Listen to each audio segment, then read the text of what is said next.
Welcome to another V2 update. A couple of Fridays out from Christmas.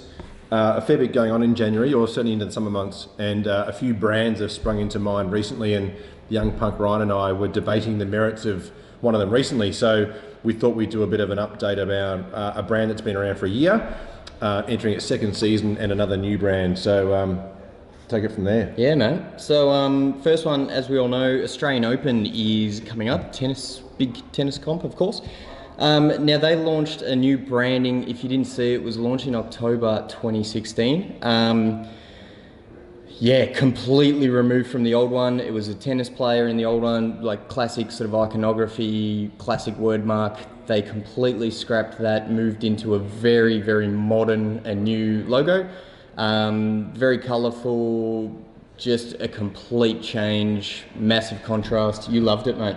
I loved it from the start. I never looked at it with things like iconography or whatever he said in mind, but I thought the old one was crap. It was very old, so in fairness to them, it was old, but I just love the simplicity of the new one. The A and the O, really sharp lines, really punchy, and when I saw it around town on things, I just thought it was just a really modern feel on what was otherwise a pretty stale old brand. Yeah, no, it's a good point. I wasn't a huge fan of the new one.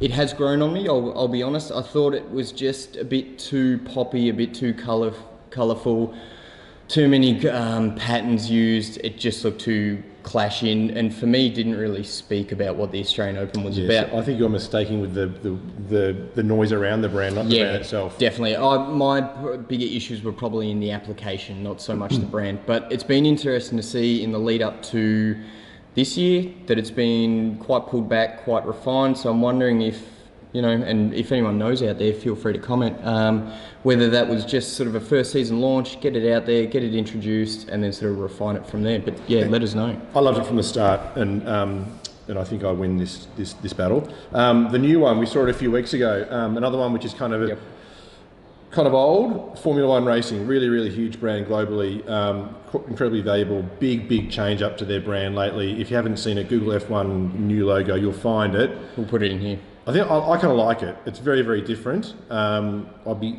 interested to see how it plays out over time. Yeah, no, broke the actual internet. The world went up in arms. It was just absolutely crazy. There was redesign suggestions going on. People were posting up their own versions and how these could be done better. Initially, I didn't like it. It's grown on me a lot now that I've seen the application sort of roll out and the typography that's been used with it. It looks really, really swish.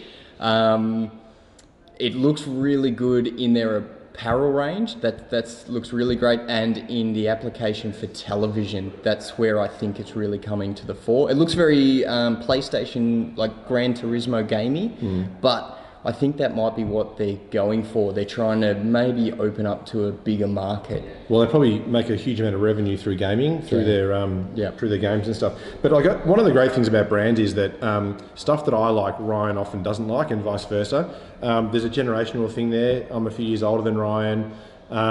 He looks at things through the eyes of a younger person who also has a designer brain, whereas I look at probably more from a mass consumer, I don't know, bald guys kind of thing. But I think it's great though that there are differing views on things. Sometimes people nail it and everyone loves it. These are two instances where I think that hasn't been the case. But that's one of the great things about brands. Definitely. I think it's if they're causing an opinion and they're causing a bit of an uproar, I reckon they've nailed it on the head. Whether as a designer I like it or not, they're doing the right thing. The rebrand has been, it's well and truly out there in the public. People are talking about it. Job done. So I think that's amazing. We'll see the full application of the F1 brand in March whenever it comes back to Melbourne. We love the Grand Prix.